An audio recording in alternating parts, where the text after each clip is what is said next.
Uncanceled Comedy Collective presents Top Censored News of the Week. It's time for Top Censored News of the Week, bringing you the stories the mainstream media refuses to cover, but if they do cover them, they always do it in a very dishonest or sloppy way, and it's always on purpose. Let's go ahead and bring in our co-host for today to get into these stories with us. Craig Pasta Jardula. Welcome back. What's up, Matt? How you doing?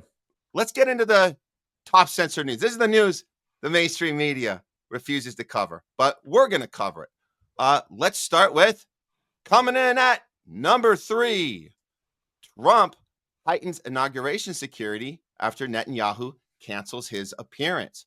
This is a story that I think is important because the order of events matter here. So what I want to show you, and I would like your thoughts on this one, Craig, because what we're looking at is, well, first let's go ahead and play this video of the security that's being prepared, and this is for Monday. This is Monday the 20th.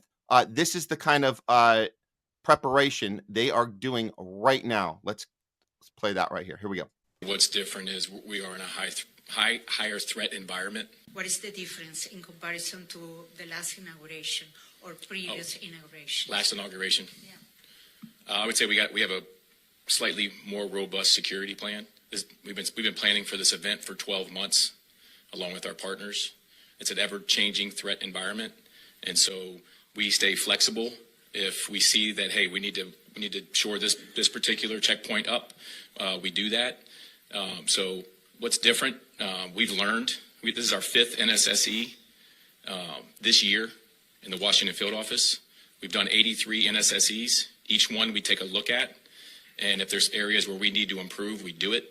But what I can tell you is that we are 100% confident in the plan that we have put in place for this inauguration, that the public and our protectees will be safe.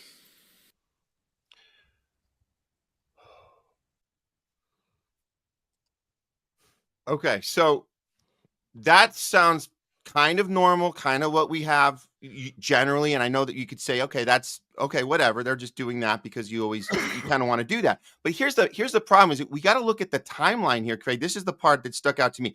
What we know last week on January 8th, Trump tweets out, and we covered this on the show on Tuesday. Trump tweets out Jeffrey Sachs talking about Netanyahu as a son of a bitch. He tweets that out on, I say tweet, but it's on his Truth Social. And Netanyahu sees this. Now, that was January 8th. On January 9th, this timeline's important. Netanyahu cancels coming to the inauguration the very next day. Also on January 9th was Carter's funeral. So let's go ahead and look. So just so people can see this, this is from RT. We have Netanyahu canceling the trip. And so it doesn't really give an explanation. I mean, there's been different ideas of why. Somebody says it was a health thing or some sort of conflict, but that happened on that was on the 9th, same day as the Carter funeral. Why is that important? I'm gonna let you see this because there is certainly an incident or two that was taking place at the Carter funeral that was not reported by the mainstream media. Let's take a listen to this, and I want your thoughts on this one, Craig. Here we go. I think for all of us, remains the lone actor. Just in the past week, while President Carter was lying in state, we had 2 lone actors show up at the Capitol. One trying to bring in knives and a machete, another one who was trying to, what I believe, to disrupt the proceedings by setting their car on fire down in the Peace Circle area. Is there anything here with that timeline, Craig, or do you think it's same old, same old? Do we have an issue right now as far as distrust between Netanyahu, Trump, and is there something he needs to be worried about happening leading up to Monday? You know where I stand on this. I don't believe in this stuff one bit. I believe those can be singled out mentally ill people that they're trying to get there. You know, we witnessed one of those guys at a RFK event in California that they got, and these people aren't playing with a full deck. And this is a systemic issue that we have where people are all, unfortunately on a lot of medications. They're very, very unbalanced. Mental illness is at an all-time high. They're on these SSRIs. So, we're going to see a lot of these situations, just like the potential people who, the potential lone gunman, or, what people want to believe. Some people want to believe, when Donald Trump says it was Iran, some people want to believe that when people say it was Ukrainian forces, whatever the case they want to be. The point is that I don't believe there is any, despite Jeffrey Sachs, despite Jeffrey Sachs' video being retweeted by Donald Trump, I don't buy into that he's trying to put Netanyahu on a leash. I don't believe that Netanyahu is upset. I don't believe that the Israeli foreign ministry is upset, or the Zionist nations, or the oligarchs who run what's going on with Israel and their colonization projects. You know what I'm saying? And I think it's important, and you let me know when it's time to talk about it, on the ceasefire and who's patting themselves on the back and if it's real or whatever. And we'll get a little bit more explanation. So I don't buy into any of this stuff. I think a lot of this is kabuki theater. And I think there's just as much threat to Donald Trump's life as there was a couple years ago as there is today now. That's just my personal opinion. Okay. And that's fair enough. And again, the point is why we're doing this on Top Censored News is because these are discussions that aren't even being had on mainstream. We want to look at this stuff. We want to see how much validity there is. And that's why we do this. So that's why that made number 3. Let's get on to number 2. The number 2 story is 100 million Americans download Redbook, the Chinese app, in one day in protest of the TikTok ban. It's Red Note. And you said it's one letter. And let me tell you something. As we got at Red Note, you told me yesterday about it. Nico put out that it was amazing. I saw Sabby Sabs tweet something great about it, and then Nick commented like great things are happening. And you were talking about the youth educating each other on what's going on and just giving a different perspective of what Americans have been propagandized to think. And I went on it for 20 minutes today, and I loved it.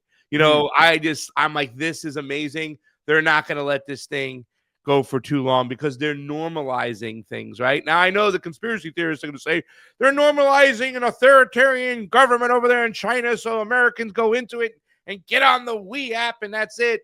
No, I think there's a lot more to it than this. I mean, like I said, I don't think they're going to let it go for so long. But, Matt, I completely love it. I've been seeing American guys on there going, I live in China, teaching some words. I've been seeing Chinese people saying, welcome to Red Note. Look at my culture. It's fascinating. It makes me want to go open up a pizzeria in Beijing somewhere or in China somewhere and just share culture and love with these people. It's just fantastic. And the one thing you cannot deny is that the quality of life for the Chinese is much better for the everyday Chinese person than the quality of life for the everyday American. And that's something I think that frightens the shit out of the establishment. Well, not just, not that their life's better. Also, there's been no interaction. There's been no awareness. There's been no dialogue. The ability of our government and the Western media to censor this type of information access, that's been the big wake up call, I think, for the Gen Z generation who has jumped on this thing, which started as a protest. It started as a protest to our government that's doing this. TikTok ban is going to happen. It looks like it's about 99.5% a go on the 19th, that they're throwing everyone off. And that's a whole nother thing. Like you talk about people's lives that are going to be very much affected by this. They built everything on the TikTok app. It's gone as of the 19th. So they went to the Red Note app as a protest because our government is telling the narrative, this fake narrative, that the reason we're banning TikTok is because we're afraid of China taking it over, where we know the real reason, and the Gen Z knows the real reason, is because they don't want us being critical of Israel. That's it, period. So it almost to me seemed like a little bit of a we'll get you on a protest just to go to a Chinese app just to show you we can do what the hell we want. Then when they get to the app, they go, oh, wait a minute. What is all this stuff that we know nothing about that was going on in China this whole time. So it's a big wake up call, wake up moment. And I do think that our oligarchy, the Western media, the Western empire is going to be squirming right now, trying to figure out what to do about this, for sure. It's gonna be, and it's good because Donald Trump's gonna have to deal with it. He's gonna have to answer for it. And I hope a lot of people, listen. Really, to tell you the truth, what's going on with Donald Trump and his relationship with Elon Musk is a big conflict of interest, and a lot of Trump people should be pissed off, but they're okay with it now because they think he's there on his side. But as they have more and more disagreements, and the more Trump lies to the people, the quicker it is they'll abandon him. And I know people think, oh, that's impossible. Listen, I didn't think that Bernie Sanders would be as unpopular as he is today, but if you don't support the people and you capitulate to the powers that be, the people will abandon you. And Donald Trump is walking that close, tight line. I don't know if he's just going to go for it now that he's the president. He doesn't care. This is his last term. But with the HB1 visas, with the Clark Kellogg anointment, who's a pro, anti-Russian hawk, and you said you're going to end it in 24 hours. Now you're going to say you're going to give it 100 days. I mean, here you are right now. You're starting to fall into it. You're pushing Mike Johnson for speaker, who is for the FISA 702, FISA unwarranted. I mean, these things are really, really bad. So if Red Note comes into play, and a lot of TikTokers that were already lost their livelihood, because remember, you can make money on TikTok, and now they go to Red Note and they're trying to and they're getting a following, making money or whatever, and he pulls it again, the youth is going to feel abandoned.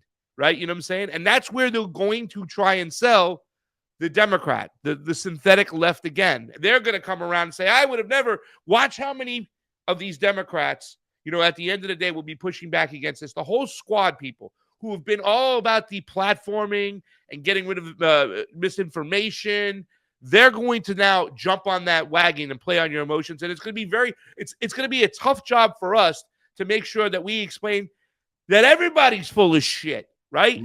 And our freedom of speech is freedom of speech. So this is going to be interesting. And I'm going to wonder how Donald Trump is going to be pushed, because a lot of people are going to start seeing his Elon situation as a conflict of interest. They're going to say, wait a second, you're not for free speech. You're just for speech for one team. And Elon's promoting his people. And that's not what we want. Watch. There's a lot of Trump people that are smarter than you think out there. MAGA people. I didn't say Trump. They'll carry on the MAGA banner, right? Because they'll still have their ways. They'll still be pissed off about, immigration and other things, but we'll be able to have more nuanced conversations as Donald Trump continues to lie and they detach. Yeah, agree. Well said. Let's get on to the number one story on Top Censored News. Coming in number one, Israel-Hamas ceasefire deal is bullshit.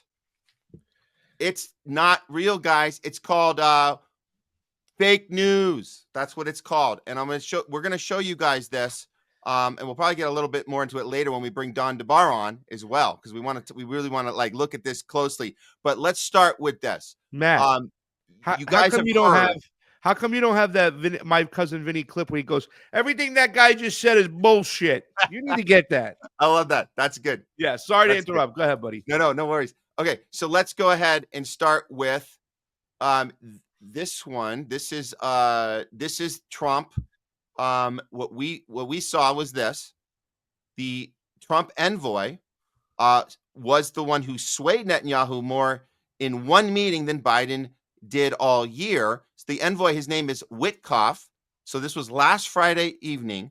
Stephen Witkoff, the Trump's envoy to the Middle East, called from Qatar to tell the Prime Minister Benjamin Netanyahu aides that he would be coming to Israel the following afternoon. The aides politely explained it was in the middle of the Sabbath, but the Prime Minister would gladly meet him Saturday night.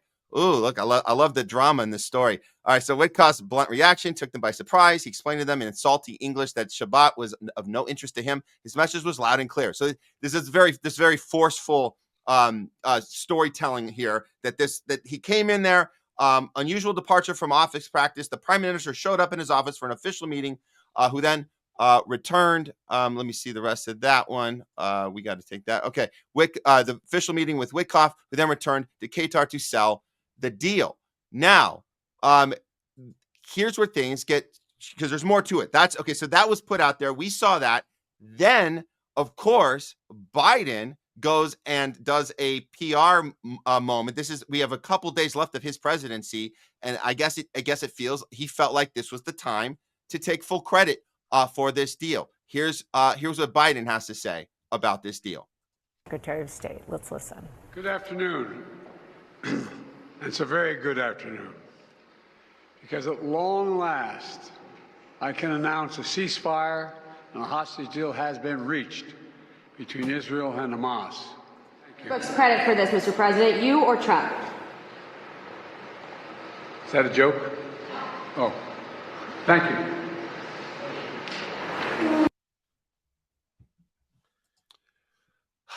And if that isn't enough to, because again, now, okay, so we have the two camps now fighting each other. If you guys have gone on social media in the last couple of days, you've seen these fights. Oh, Trump is lying. Biden's the one that did it. No, Biden's lying. Trump's the one that did it. Well, I hate to burst both of your bubbles, but unfortunately, this deal is total BS all from the beginning. And if we can bring this up here, Jamie, it looks like that this is kind of breaking news here. After agreeing to the ceasefire, Israel's bombing tents packed with civilians in Gaza, burning Palestinians alive in the middle of the night. This was last night. Yeah, it was tense, right? This was last night. Yep. Bombing refugees in tents. So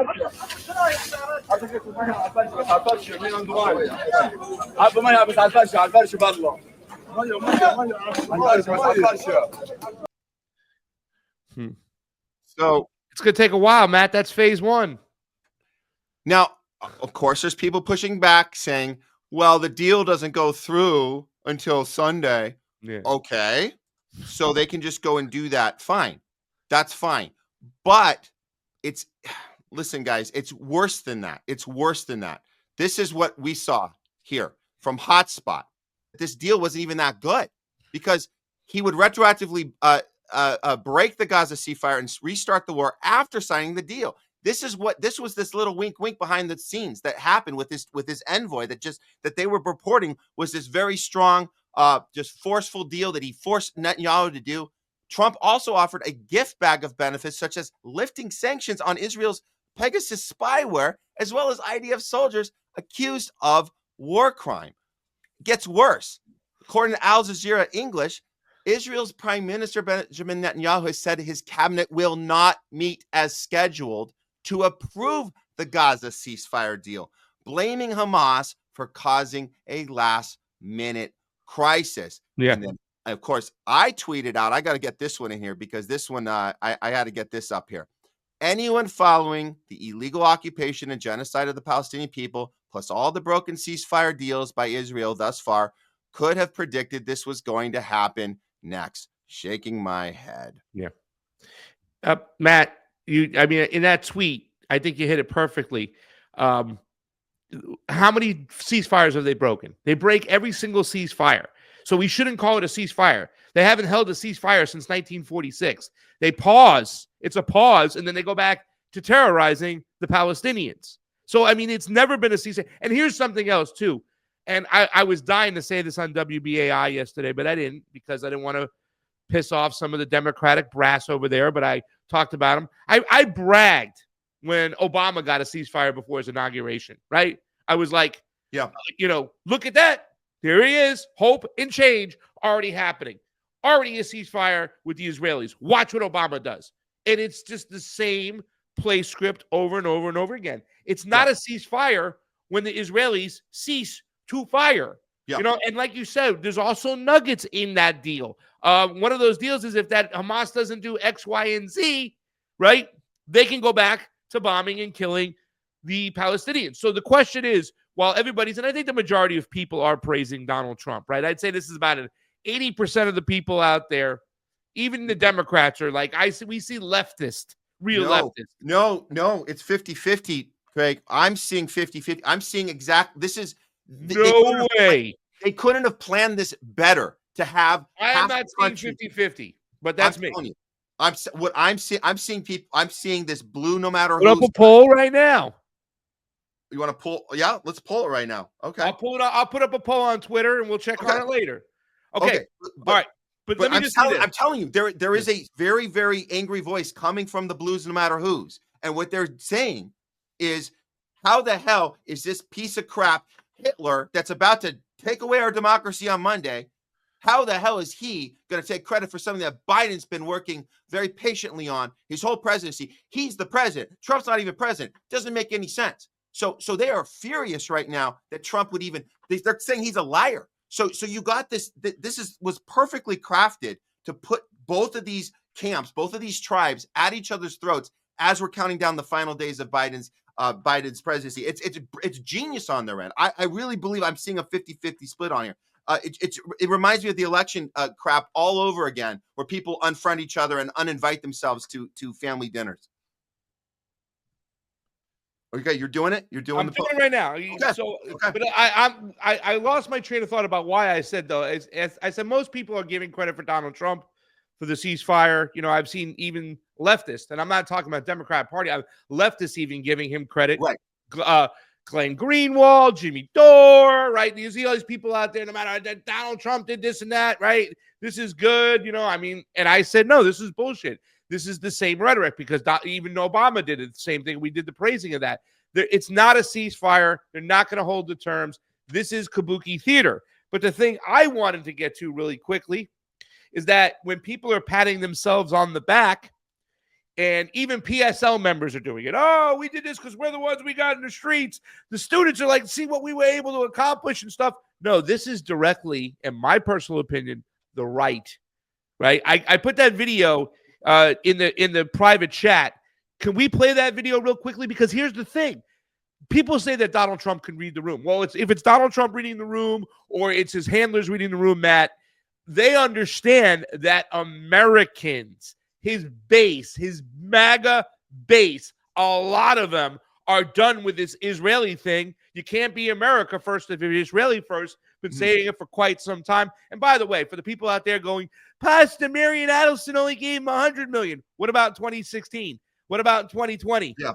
It's $300 million. Every freaking cycle, they give close to $100 million coming out of the same bank account, guys, whether it was Sheldon or Miriam, $300 million. Let's get it straight. But that's why. And that's why they have to play this kabuki theater.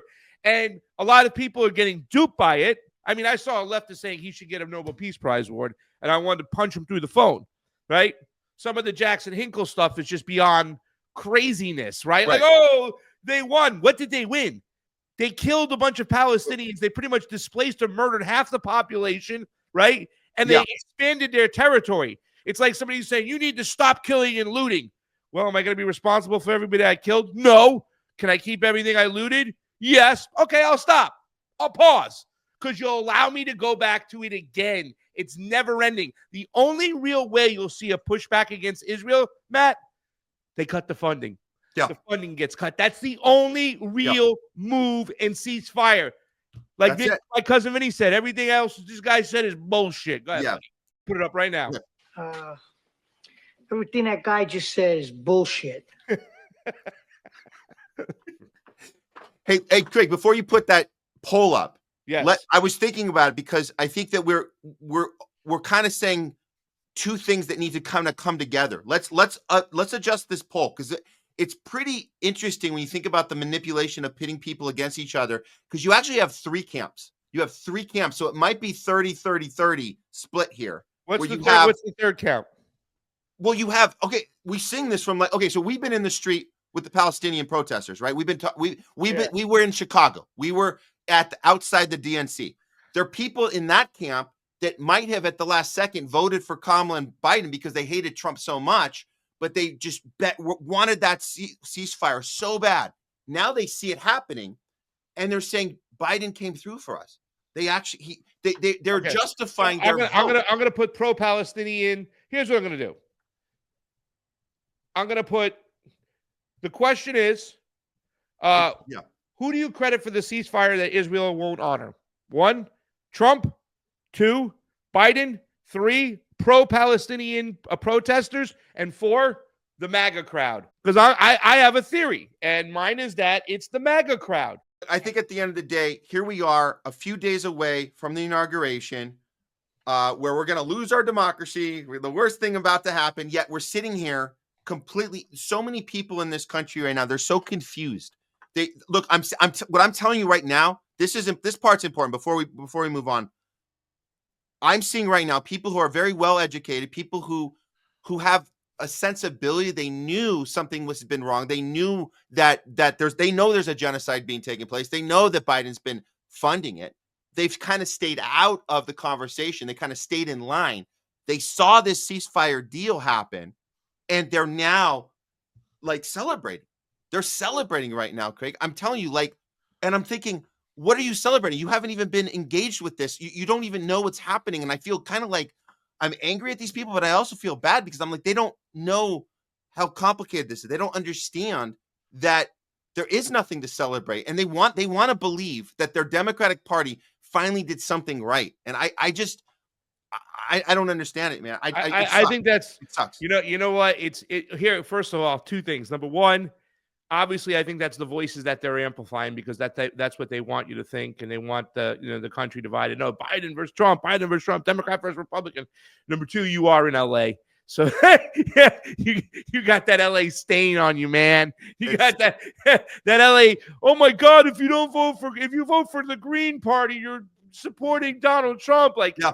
you get that in LA, and there's a lot of stupid people like that, unfortunately. And they exist right over there. You know what I'm saying? They some of them exist down over here in Miami too as well, but they're drowned out. In New York, there's a lot of them. You know what I'm saying? Like, I mean, you should see yesterday on a call on WBAI, and I was talking about Syria, that, Israel was part of cooing and toppling it. And that guy, no. Israel had nothing to do with Assad falling. Falling. It's like, dude, you have to argue that Democratic line no matter what.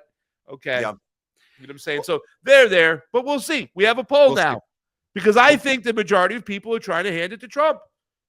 We'll see. But we know the real. These are questions. When Obama was coming in, right? Yeah. On the 20, you know what I'm saying? Mm-hmm. The ceasefire, when he was leaving or whatever and stuff. I mean, they do this stuff all the time, unfortunately. Yeah. So, I mean, it's one of those things, that's argued all the time, Yeah. Well, I'm glad we got to break it down, because that's what we do here on Top Censored News of the Week.